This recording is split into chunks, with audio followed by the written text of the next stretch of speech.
My Hero Academia, also known as Boku no Hero Academia if you're a massive weeb, is an anime currently in its 3rd season, following the exploits of a class of superheroes in training that is the absolute tits.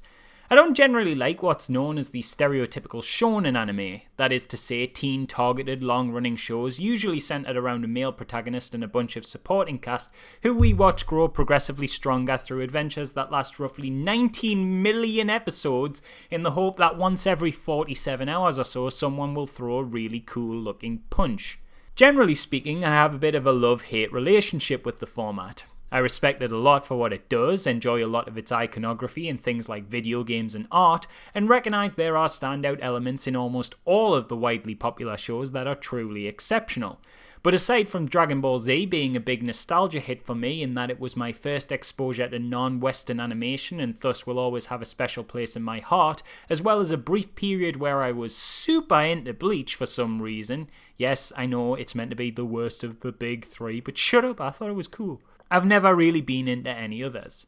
As a general rule of thumb, I find that while there are some truly golden moments in the ones I've tried, for me, those instances are often buried a little too deep under unnecessary excessive world building, filler, exposition, slapstick goofiness, cringy fan service, padding for time, tropey characters, and worst of all, obnoxious little chibi twats like this bastard monstrosity. That last one really only applies to Chopper from One Piece, but my god do I hate this little reindeer twat. I really can't stand him, and I just want everyone to know that I think he's the worst character in all of fiction. My god, you are awful, and I hate you. Anyway, my general stance on shonen anime all changed after the discovery of My Hero Academia. Though technically this would be something I'd normally write off on the basis that it is usually everything I hate in an anime, for some reason all of its components are filtered in a way that just works for me. It's shonen condensed to its purest form. If Naruto is a beer, My Hero Academia is a shot of whiskey. Often watching it can feel like you're joyously injecting a Kamehameha into your eyeballs as the story unfolds at an unusually breakneck pace for the format, absolutely braying your face with a candy-coloured cast of crazy creative characters, married with a narrative full of heart in a way that made it absolutely impossible for me to not enjoy. Oh, and it also has a soundtrack that makes you want to punch the fucking moon! It's not that My Hero Academia does anything new with the format, it's just that it's so polished and refined with such genuinely lovable characters, and also Mineta, that you really want to see succeed, except for Mineta, and the interweaving relationships between the main cast are perhaps pretty tropey, but done with such sincerity and earnesty that you can't help but get invested in the scenes where Mineta isn't there. Fuck this creepy little grapist. Which brings us to today's video, because that fantastic gem of a show just got its first feature film, and I saw it last night in a cinema. Firstly, let's just think about how mental that is for a moment. Anime at a cinema in a not particularly populated area in the northeast of England. This wasn't like I had to travel to London to see it or something. There was multiple screenings near me. I just think that's worth mentioning because years ago this would never have been an option for something deemed as niche as this. I just think it's cool it's become mainstream enough to the point where I can watch shit like My Hero Academia and Dragon Ball Z on the big screen.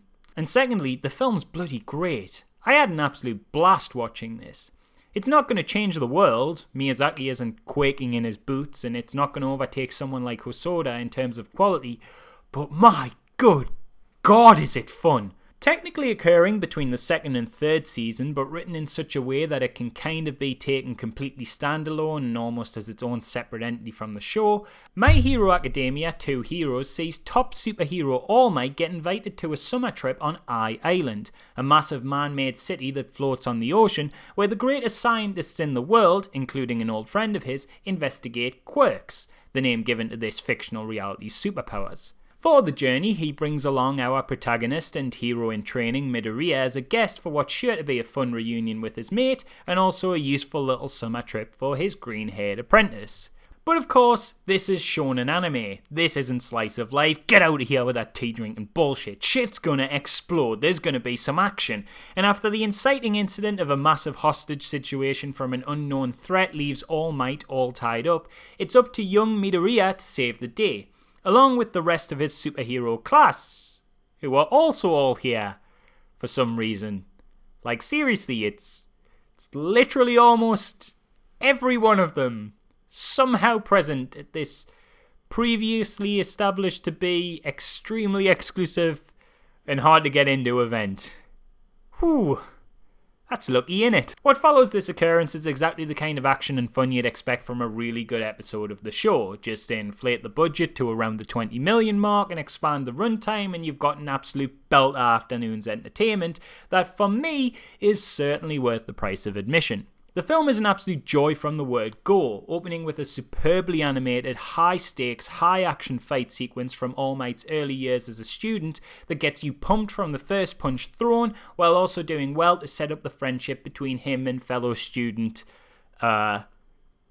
Dave. Sorry, side note, I've got to mention that they could have picked a better name for this guy. I get that he's an American and a cast of otherwise Japanese characters, and Dave is a perfectly fine, normal name in almost any other scenario, but it is so jarring to hear that shouted alongside the names of the main cast. Like, imagine hearing this fucking lineup of cries during a serious moment. Midoriya! Todoroki! Kaminari! Dave! Anyway, hilarious naming convention aside, seriously, why not call him Alex? That wouldn't have jarred so much. Never mind. As I was saying, friend's name aside, the opening sequence is action-packed and gripping, and although after this, the film makes a brief misstep into getting a little exposition-heavy and overly reliant on recycled footage from the show in a quick way to get everybody unfamiliar with the property up to speed with the setting, it doesn't do this for so long as to become intrusive on the experience. And as long as you can get past an early moment in the film where Midoriya just coincidentally bumps into every character you've ever loved from the show, and also Mineta, in rapid 10-second intervals that's so ridiculously on the nose, I'm not sure if the writer was being tongue-in-cheek with it, or if he was just like, fuck, they all need to be there, let's just introduce them all in the same 2 pages and hope no one notices. It's seriously like, Midoriya's just walking along, and suddenly bumps into someone and he's like, oh, you're here. What a surprise. Then suddenly, oh, wait, you're here too? What a coinky-ding.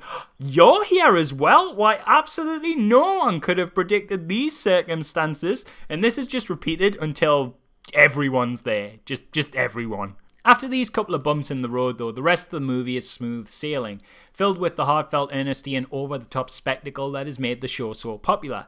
I don't want to spoil anything, but the climax of the third act was one of my favourite cinema experiences ever. As I watched it, you could feel the energy in the room of a passionate fan base, many of which were in costumes, gripped to the edge of their seat with ear-to-ear grins. The atmosphere of excited chatter as the credits rolled and everybody enthusiastically swapped stories in their respective friend groups of how happy they were their favourite character did something so cool, or how amazing a certain fight was, or how a moment made them tear up was one of those instances where you're reminded what the big screen experience is all about. Like I say, this film on its own isn't going to change the world, but getting to see it in a sold-out crowd of passionate enthusiasts when once upon a time anime barely even got a Western release was a joyous roller coaster. It brought me back to my teenage years when I was way more engrossed in this community and culture, or when I saw a one-off screening of a Dragon Ball Z film at the cinema for the first time. The excitement in the air with these things is palpable. It honestly at times felt like catching a Star Wars or Marvel movie at a midnight release. As iconic characters would appear on screen, I'd see different silhouettes in the audience involuntarily bounce with joy in their seats. The jokes landed harder than I think they ever would in any other circumstance, and everybody who came out of that screen came out of it with a spring in their step. My mate even went to another screening, and everyone collectively booed at the appearance of Mineta. That's fucking great. Wish I went to that screening, because fuck Mineta. If I had to knock the movie on any basis, it would be the aforementioned early exposition dump and the fact that, well, it is anime, so it won't be for everybody. But even if you aren't a fan of the format, I do recommend going into this one with an open mind. It has been made with fans of the show as the target audience, but even without the pretext of knowing the characters, it still works as a really colourful, visually pleasing, fun superhero romp with strong themes of friendship and family, and does a good job of keeping everyone up to date with what's going on, even if you've had no prior exposure.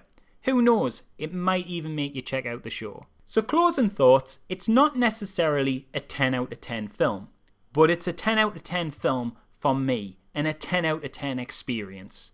Well, 9 out of 10, actually. Does lose 1 point, because Froppy, best girl, my fucking frog princess, she only gets a cameo role. Oh, I give the sodden sex pest Fruit a load of screen time, why don't you? But Froppy barely gets a word in. You know what? 8 out of 10. Fuck you, Minetta.